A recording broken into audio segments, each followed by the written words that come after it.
Sir ఈ KA Paul గారు ఆయన వెళ్ళి యుద్ధాన్ని ఆపబోతున్నాను, నేను చర్చలు సఫలమయ్యాయి అని చెప్పేసి, అంటే ఈ యుఎన్ కానీ డబ్ల్యూటీఓ యునైటెడ్ నేషన్ ఆర్గనైజేషన్స్ చేయాల్సిన పని నేను చేశాను అని చెప్పేసి సెల్ఫ్ క్లెయిమ్ చేసుకుంటున్నారు. ఆయన ఎవరితో మాట్లాడారు, ఆయన ఏవైతే చర్చలు చేశారో వాటి వల్ల ఒక అవుట్పుట్ ఏంటి, వాళ్ళు ఏమైనా ఒప్పుకున్నారా లేదా, అండ్ దాన్ని మనం ఎంత సీరియస్గా తీసుకోవాలి?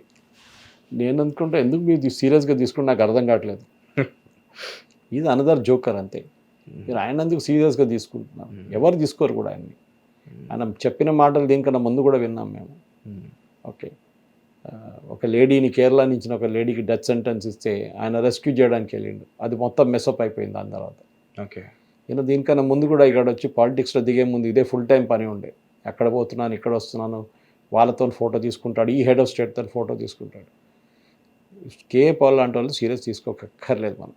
దానికన్నా పెద్ద కిలాడీలు ఇక్కడ ఉన్నారు ఆడడానికి. కానీ ఇప్పుడున్న పరిస్థితుల్లో మీరు ఎవరిని పంపించినా కానీ ఎవ్వరు పట్టించుకోవట్లేదు. Israel is not bothered. వాళ్ళకి సింగులర్ ఆబ్జెక్టివ్ ఏంటంటే వీళ్ళ మిసైల్ కేపబిలిటీని మొత్తం ధ్వంసం చేయాలి, వీళ్ళకి న్యూక్లియర్ బాంబ్ తయారు చేయకుండా మనం చూసుకోవాలి. అది వాళ్ళ సింగులర్ ఎయిమ్. యుఎస్ది ఏంటంటే అది గుడ్ క్వశ్చన్. యుఎస్కి ఏంటంటే యుఎస్కి తెలియట్లేదు, ప్రెసిడెంట్ ట్రంప్కి తెలియదు ఎందుకు వార్లో దిగామని. This is a war in search of a strategy అంటున్నారు ఇంగ్లీష్లో. స్ట్రాటజీ లేదు. ఎందుకంటే ఎంత క్లియర్ ప్లాన్ ఇజ్రాయెల్కి ఉందో ఆ ప్లాన్కి వ్యతిరేకంగా వీళ్ళ దగ్గర ఏం ప్లాన్ లేదు. సార్ మీరు యుద్ధంలో ఎందుకు దిగారని ట్రంప్ దగ్గర అడిగారు మొన్న. వాళ్ళ న్యూక్లియర్ అంబిషన్స్ని ఆపడానికన్నా. అరే ఇజ్రాయెల్ చూసుకుంటారు కదా, మీకెందుకు వెళ్ళారు మీరు అక్కడ, మీకేంటి గొడవ? లేదు, we want prevent dum from having nuclear weapons. So great, so అయిపోయిందా అని అడిగారు. అయిపోయింది కదా, ఆల్మోస్ట్ మేము గెలిచేసాం, మీకు తెలియదా అని అడిగారు. వాళ్ళు చెప్పారు ప్రెస్ వాళ్ళు, మాకేం తెలియదు, మీరు అక్కడ ఇరాన్ ఓడిపోవట్లేదు, మీరు గెలవట్లేదు, అది అందరికి తెలిసింది.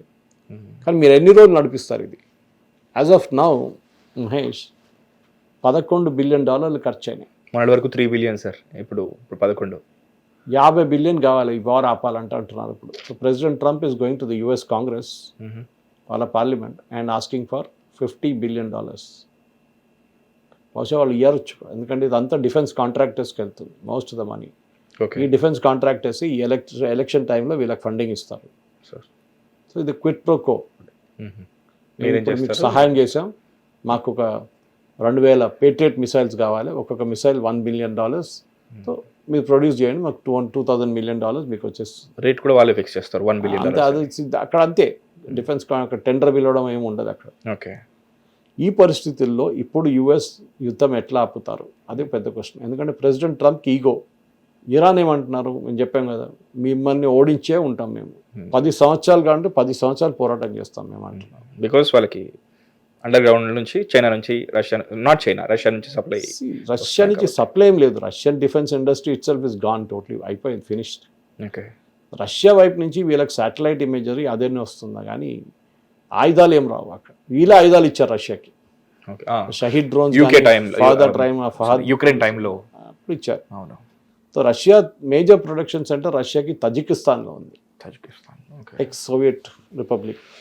అక్కడ వీళ్ళ పెద్ద ఫ్యాక్టరీ ఉంది ఒకటి. దాన్ని యుక్రెయిన్ కొట్టడానికి ట్రై చేశారు ఒకసారి, యుక్రెయిన్ దే డిడ్ంట్ సక్సీడ్. కానీ దాంతోపాటు వీళ్ళు కూడా ఎవరు, ఇరాన్ కూడా అదే మిసైల్ తజికిస్తాన్ నుంచి కొనుక్కుంటుండే. ఎందుకంటే వీళ్ళది ప్రొడక్షన్ అంత పెద్ద ఫాస్ట్గా లేదు ఇక్కడ ఇరాన్. కానీ డిజైనింగ్లో they designed everything, built it, produce అక్కడ చేయించుకున్నారు వీళ్ళు.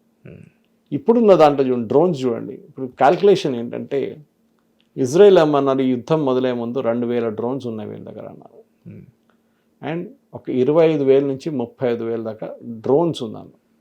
So missiles 11,000, 12,000, 16,000. ఇటేమో ఆల్మోస్ట్ 50,000 డ్రోన్స్ అంటున్నారు.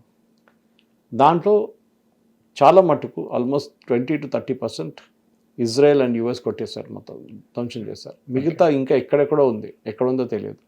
దాంట్లో మిసైల్స్ చూస్తే మీరు ఆల్మోస్ట్ ఒక 550 నుంచి 600 వాడుకున్నారు. వీళ్ళ దగ్గర ఇప్పుడు షార్ట్ సప్లై ఉంటుంది, కొత్త తయారు చేయలేరు. ఎందుకంటే అన్ని లింక్స్ బంద్ అయిపోయినాయి. ఎక్కడి నుంచి ఇప్పుడు ఎవరు ఫ్యాక్టరీ పని చేయట్లేదు, ఏం పని చేయట్లేదు ఇప్పుడు సార్. సో మీరేం చేస్తారు, మీరు రేషనింగ్ మొదలు పెడతారు.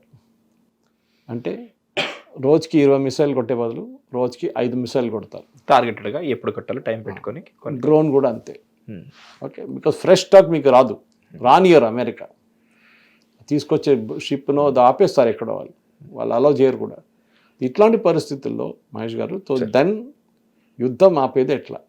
This gonna be big question. Sir ఇక్కడ ఒక దిక్కు ఇంత సీరియస్ ఇష్యూ నడుస్తుంటే ఇంకోవైపు సెక్షన్ 301 అని చెప్పేసి ఒక స్పెషల్ ఇన్వెస్టిగేషన్ పెడతాను, ట్రేడ్ ఇన్వెస్టిగేషన్ పెడతాను అంటున్నాడు ట్రంప్. మనకి ఫ్రెండ్స్ మిత్ర దేశాలు అంటూనే మళ్ళీ అసలు యుద్ధం కోసం ఇప్పుడు ఆల్రెడీ స్టార్ట్ అయ్యి 13 బిలియన్కి ఎంత వచ్చిందని ఇప్పుడు మీరే ఒక ఫిగర్ చెప్పారు. ఇది ఆపడానికి 50 బిలియన్ కావాలని చెప్పేసి చెప్తున్నారు.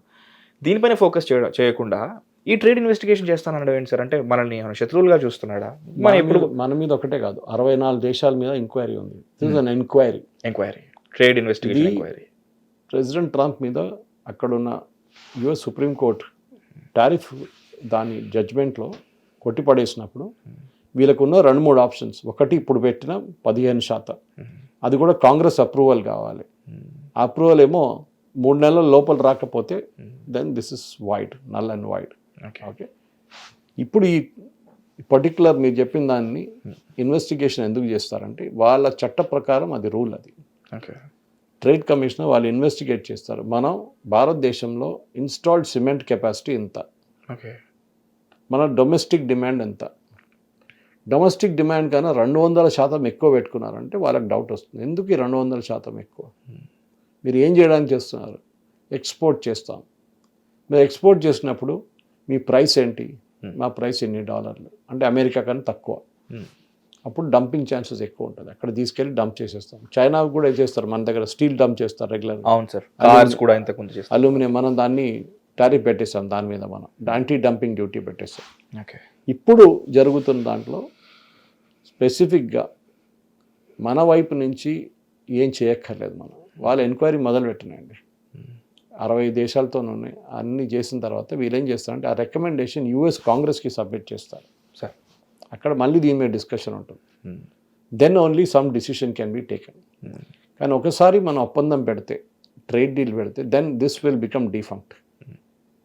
ఇప్పుడు ప్రెసిడెంట్ ట్రంప్కి ఏంటంటే ఒక ఫేస్ సేవింగ్ మెజర్ లాగా ఆపడానికి ట్రై చేస్తున్నారు. మీకు గుర్తుంటుంది, దీని మీద కాకుండా కూడా Mahesh, aluminium, steel, copper, cement, ఈ 4 ప్రోడక్ట్స్ మీద లోకంలో ఏ కంట్రీ అయినా యుఎస్కి పంపిస్తే, ఎక్స్పోర్ట్ చేస్తే 50% టారిఫ్ ఉంది దాని మీద. అది యుఎస్ కాంగ్రెస్ పాస్ చేసిన చట్టం. ఓకే, ప్రెసిడెంట్ ట్రంప్ చేయలేదు. 50%. Okay, cement, steel, copper and of course aluminium. ఈ ప్రోడక్ట్స్ అన్ని డంపింగ్ చేస్తున్నారు తీసుకొచ్చి మా దగ్గర. చైనా లాంటి దేశాలు, ఇండియా లాంటి దేశాలు అని చెప్పి కొత్త చట్టం తీసుకొచ్చారు. ప్రొడక్షన్ ఎక్కువ కూడా ఉంటుంది కాబట్టి అట్లనే ఇది కూడా జరగబోతుంది. అంటే మీరు ఏదైనా డంపింగ్ చేస్తున్నారా, విల్ఫుల్గా డంపింగ్ చేస్తున్నారా, మీకున్న కెపాసిటీ కన్నా 100% పెట్టుకుంటే ఓకే ఎక్స్పోర్ట్స్, 200%, 300% పెట్టుకుంటే మీరు డంపింగ్ చేస్తున్నారు. మీకు స్టేట్ గవర్నమెంట్ సపోర్ట్ ఇస్తున్నారా మీ దేశంలో, ట్యాక్స్ కలెక్ట్ చేయట్లేదా, ఇన్సెంటివ్స్ ఇస్తున్నారా, జిఎస్టీ ఇన్సెంటివ్ ఇస్తున్నారా, అంటే మీకు సబ్సిడీ ఇచ్చినట్లు అయిపోయింది ఇండైరెక్ట్గా. సో దాన్ని కూడా క్యాలిక్యులేట్ చేస్తారు. సో ఇట్స్ బిగ్ హియరింగ్ ఉంటుంది దానికి. కానీ ప్రెసిడెంట్ ట్రంప్ వీళ్ళేమంటున్నారంటే ప్రెసిడెంట్ ట్రంప్ది 120 రోజులు ఉండి అది అయ్యే ముందు మేము చేసేస్తూ ఉంటున్నాం, చూడాలి మనం. ఎనీవే, అది it's not a final thing. దాన్ని మళ్ళీ లీగల్గా ఛాలెంజ్ చేసుకోవచ్చు, నడుస్తూనే ఉంటుంది. సో బహుశా నా అంచనా అయితే ఈయనైతే చెప్తున్నాడు ఈ 120 days లోపల, అంటే అది అయితే కాదు, మినిమం ఒక 6 months to 8 months తీసుకుంటుంది. దాని తర్వాత చూద్దాం ఏం జరుగుతుంది. సార్, యుద్ధంకి సంబంధించిన ఈ అనాలిసిస్ మనం పార్ట్లుగా ఒక్కొక్క వారంలో పార్ట్ 1, పార్ట్ 2, పార్ట్ 3గా మనం అలా డిస్కస్ చేస్తూ వచ్చాం. ఈ పార్ట్లో will come to end sir. ఈ డిస్కషన్ ఏదైతే ఉందో అది ఈ లాస్ట్ క్వశ్చన్తో. అదేంటంటే మొత్తానికి స్ట్రెయిట్ ఆఫ్ హార్మూజ్ గుండా మొత్తానికి 2 ఇండియన్ ఫ్లాగ్ షిప్స్ వచ్చాయి. అందులో ఒకటి ఆల్రెడీ 3 days బ్యాకే రీచ్ అయింది. అందులో ఉన్న క్రూడ్ ఆయిల్తో ఇప్పుడు మొత్తానికి మనకు కావాల్సిన ఎల్పిజి ఏ విధంగా దాన్ని ఫిల్టర్ చేయాలో చేసి సర్వీసెస్ అన్నిటికీ డిస్ట్రిబ్యూట్ చేస్తారు. అందులో ముఖ్యంగా ఈసారి డొమెస్టిక్కి ఎక్కువగా వెసులుబాటు కల్పించారు అని చెప్పేసి చెప్తున్నారు. సో ఈ ప్రాసెస్ అంతా జరగడానికి ఎన్ని రోజులు పడుతుంది? అండ్ యుద్ధం వరకు వస్తే చిలికి గాలివాన అయ్యింది, ఖమేనీ వచ్చాడు, మళ్ళీ వాళ్ళ కొడుకు వచ్చాడు, తర్వాత ఇది యుద్ధం అవసరమా అనే స్టేజ్కి వచ్చాం మనం. ప్రజెంట్ యుద్ధం సిచ్యువేషన్ ఏంటి? ఇది ఇంకా ఎన్ని డేస్ వరకు కొనసాగే అవకాశం ఉంది మీ అనాలిసిస్ ప్రకారం? ఇది వీళ్ళిద్దరు కూర్చొని డిసైడ్ చేస్తేనే అవుతుంది. ఇరాన్కి అయితే ఒక కాన్ఫిడెన్స్ వచ్చింది ఇప్పుడు. ఈ వార్ మాకు కాస్ట్ ఎక్కువ కాదు, యూఎస్కి కాస్ట్ ఎక్కువ పడుతుంది పొలిటికలీ అండ్ మానిటరీ, అంటే డబ్బులతో పొలిటికల్తో యూఎస్కి ఇది కాస్ట్లీగా ఉంది. ఇరాన్కి ఏం ప్రాబ్లం లేదు, వాళ్ళు ఇప్పుడు కూడా చైనాకి ఆయిల్ అమ్ముకుంటున్న డబ్బులు వస్తున్నాయి. ఆ డబ్బులు ఎట్లా వస్తున్నాయో ఎవరికి తెలియదు, ఎందుకంటే ఇంటర్నేషనల్ సిస్టంలో లేరు అది. ఇరాన్ స్విఫ్ట్ సిస్టమ్ నుంచి బయటికి తీసేసింది. ఈ యుద్ధం ఆగాలంటే సౌదీ అరేబియా కానీ ఖత్తర్ కానీ వీళ్ళు ఇంటర్ఫియర్ చేస్తేనే ఈ యుద్ధం ఆగుతుంది, లేకుంటే ఆగదు. వాళ్ళు వచ్చి ప్రెషర్ పెట్టాల్సి వస్తుంది ఇరాన్ మీద, నెగోషియేట్ చేయమని చెప్పేసి. కానీ ఇరాన్ నెగోషియేట్ చేయడానికి తయారు లేరు, ఎందుకంటే వాళ్ళు అంటున్నారు నెగోషియేషన్ అనగానే యురేనియం గురించి మాట్లాడుతున్నారు. And we will not negotiate for that. కాలికేస్తే వీళ్ళకి, వేలికేస్తే కాలికేస్తున్నారు. ఎందుకంటే దీనికి ముందు కూడా నెగోషియేషన్ నడిచింది కదా, మీకు తెలుసు. లాస్ట్ మినిట్లోనే బాంబింగ్ జరిగింది. వీళ్ళు మాట్లాడుతున్న టైంలోనే జెనీవాలో కూర్చొని ఒమాన్ రిప్రజెంటేటివ్తో, వాళ్ళ ఫారెన్ మినిస్టర్తో కూర్చొని మాట్లాడుతున్నప్పుడు జరిగింది. వీళ్ళిద్దరు ఉన్నారు దాంట్లో, ఇరాన్ ఒకవైపు, యూఎస్ ఒకవైపు. జారెడ్ కుష్నర్ ఉన్నారు, ప్రెసిడెంట్ ట్రంప్ సన్-ఇన్-లా. కానీ ఏం జరిగింది? ఏం జరగలేదు. So this is ego issue.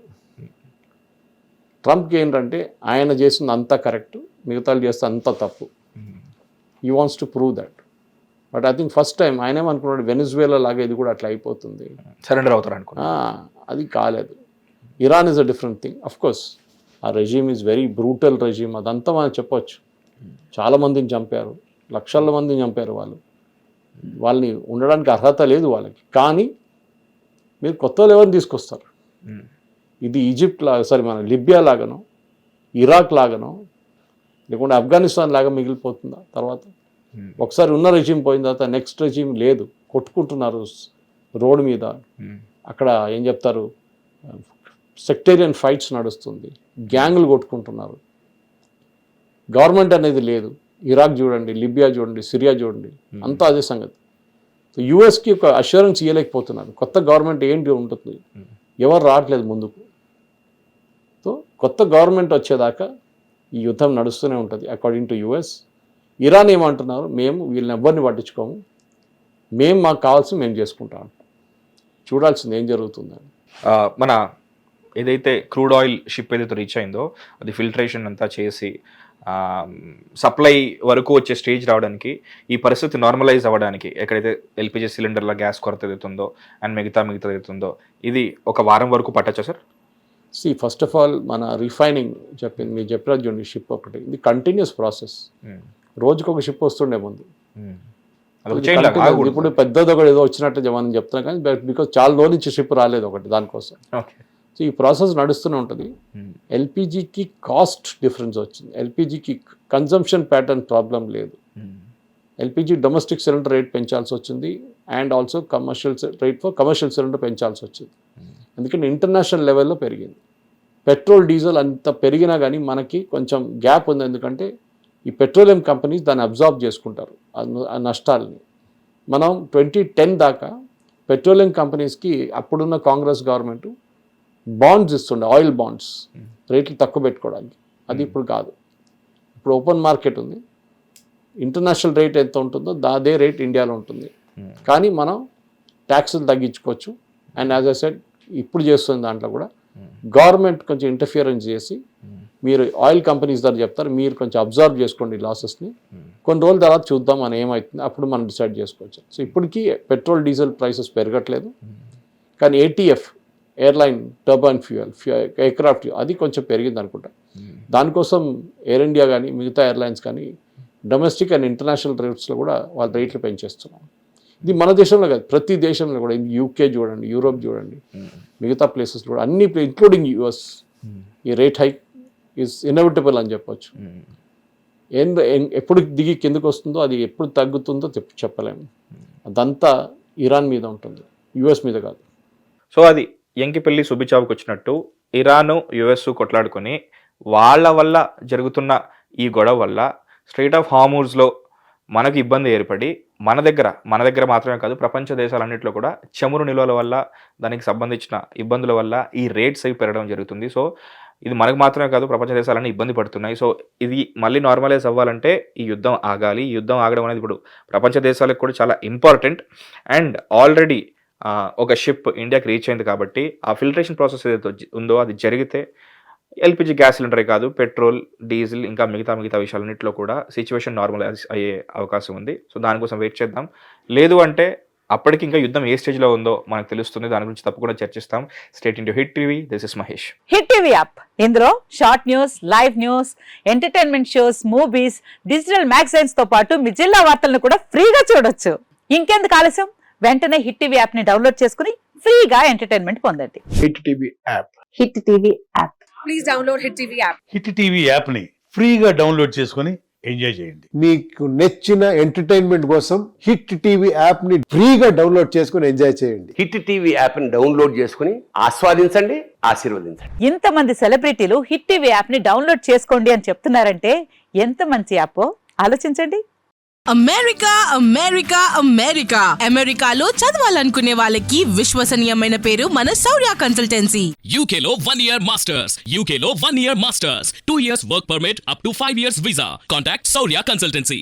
Contact 89851 89851.